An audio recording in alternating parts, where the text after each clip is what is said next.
Então, dando continuidade à nossa aula, agora eu estarei usando alguns slides. Então, como vocês podem ver, né, o capítulo 1, né, do Código Civil, ele trata tanto da personalidade no artigo 1º e no artigo 2º ele trata da personalidade. Então, como vocês podem observar, vocês podem adentrar no Código Civil, o artigo 1º ele fala: toda pessoa é capaz de direitos e deveres na ordem civil.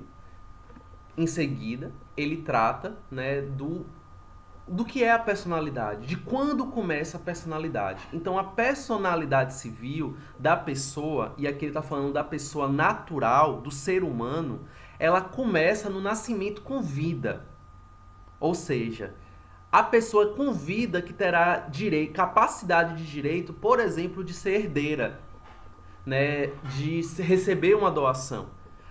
O que faz-se uma ressalva na segunda parte do artigo 2º é que a lei põe a salvo, né, essa personalidade, esse início da personalidade com vida no caso da concepção do nascituro.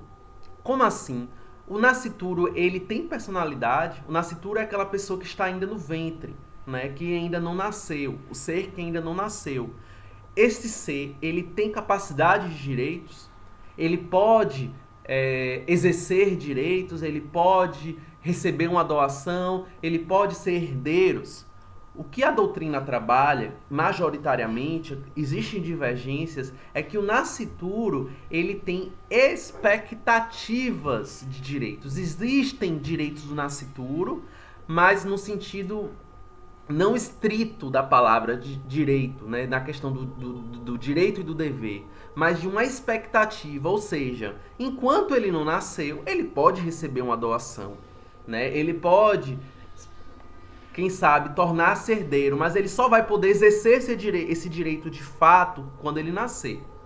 Por que é importante demarcar isso? Porque se o nascituro, né, ou seja, se o ser, antes de nascer, ao nascer ele morre, se ele já nasceu morto, ele não vai passar direitos para os seus herdeiros necessários. Ou seja, a criança nasce morta, a mãe não vai ter direito nenhum. Essa é o grande nó da questão do nascituro. Se ele vive um segundo e morre, ele já vai ter direitos, ou seja, de sucessões, e os seus herdeiros necessários serão seus pais, será seu pai, sua mãe. Então, é por isso que é importante, a gente vai esclarecer mais esse ponto, mas é importante a gente identificar que a personalidade, ela inicia, ou seja, a capacidade de direitos e deveres, ela se inicia com o nascimento com vida. Então, de acordo com o conceito de Belivacqua, né, que foi aquela pessoa que idealizou o Código Civil de 1916, a personalidade ela é a aptidão reconhecida pela ordem jurídica a alguém para exercer direitos e para contrair, no caso, obrigações. Então, como eu falei lá no vídeo passado, existem duas espécies de pessoas. Nós temos as pessoas naturais e nós temos as pessoas jurídicas. E quem são as pessoas jurídicas? São as pessoas, as associações, as cooperativas, as empresas, né?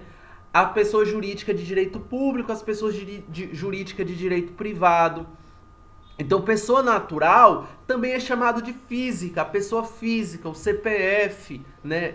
O certificado de pessoa física. Então, é o homem, a mulher, o ente humano, o ser humano. Então, existem inúmeras denominações.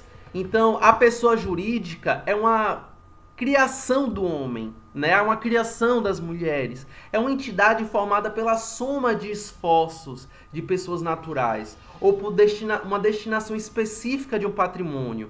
Quando eu falo uma destinação específica de um patrimônio para atingir um fim, eu estou falando de uma fundação que nós vamos esclarecer aqui algumas aulas. Então, a pessoa jurídica ela pode ser uma empresa que busca atender uma expectativa, que busca atender uma atividade econômica com fins lucrativos, né? Então, como vocês podem ver, como eu já falei no vídeo passado, e no caso dos animais, qual é o status dos animais? Eles são sujeitos de direito? São objetos de direito?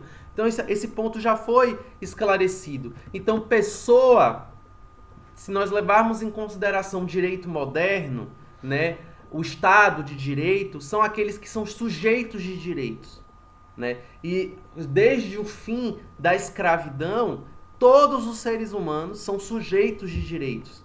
Porque nós já tivemos um contexto na nossa história, um contexto bastante nefasto, em que haviam pessoas que eram suscetíveis, né, a serem tratadas como objeto. Então, pessoa natural é o ser humano considerado como sujeito de direitos e obrigação. O nascimento com vida é o marco inicial da personalidade. Então, é necessário que a pessoa tenha respirado. Este é o divisor de águas para se reconhecer se a pessoa ela de fato existiu em algum momento. Porque se a pessoa nasce morta, ela não vai ter direitos, nem vai passar direitos para nenhuma outra pessoa. Então, o início, quando é que se inicia, né, a personalidade jurídica? Nós temos a teoria natalista, né, que diz que a vida se inicia com com o nascimento com vida, a pessoa que respira. Nós temos uma perspectiva intermediária da personalidade condicionada, ou seja, o nascituro, né, ele já pode receber doações, que estará condicionada ao nascimento com vida. E nós temos algumas teorias, né, que não foi recepcionada pelo Código Civil de 2002, que são as teorias concepcionistas, que entendem que a vida começa com a concepção, né? Desde que o óvulo é fecundado pelo espermatozoide, já se começa o direito à vida. Só que essa teoria, embora sejam defendidas por alguns teóricos mais conservadores, ela não tem espaço no nosso Código Civil, ela não foi recepcionada pelo nosso Código Civil. Vejam bem, embora, né, o nascituro ele não tenha personalidade, enquanto, né, há gestação, este pode ter direitos à sua dignidade no que tange à gestante. Ou seja, o genitor ele deve contribuir, né, para que o desenvolvimento da gestação seja digna, seja satisfatória, seja respeitosa. Então, observem que no que tange ao direito do nascituro, né, o artigo 7º do Estatuto da Criança e do Adolescente fala: direito à proteção à vida, à saúde, mediante a efetivação de políticas públicas que permitam o nascimento e o desenvolvimento sadio e harmonioso em condições dignas de existência.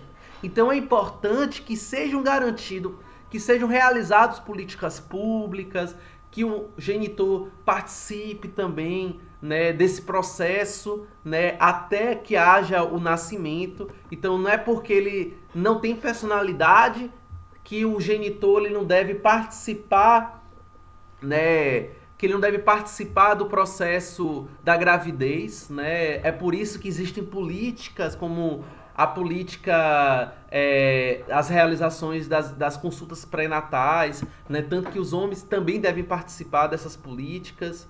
Então, além disso, já pode ser reivindicado o direito de alimentos durante, né, a gestação. Então, observe aqui esse acórdão do Tribunal de Justiça do Rio Grande do Sul: alimentos, direitos do nascituro, inadimplemento do marido, são devidos alimentos à esposa e à filha mencionada como nascituro no momento da propositura da ação. Então, desde a concepção, ou seja, a mãe precisa se alimentar, porque o seu alimento vai passar para a criança. Então, já tem direito de alimentos.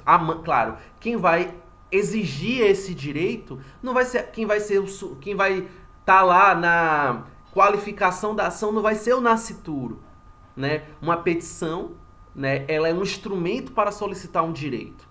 Que direito? Um direito material, o direito ao alimento, o direito à vida. Então vai ser a genitora que vai ser a autora da ação, e não o nascituro, até porque ele ainda não existe. Então, observem que já existe jurisprudência e é consolidada que o nascituro ele deve ele tem direitos ao alimento, intermediado, né, pelo caso, pela sua genitora.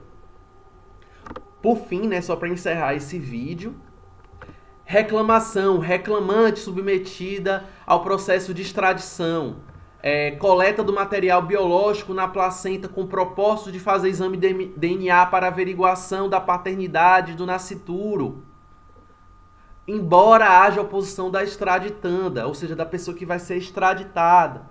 Então, o que está falando aqui?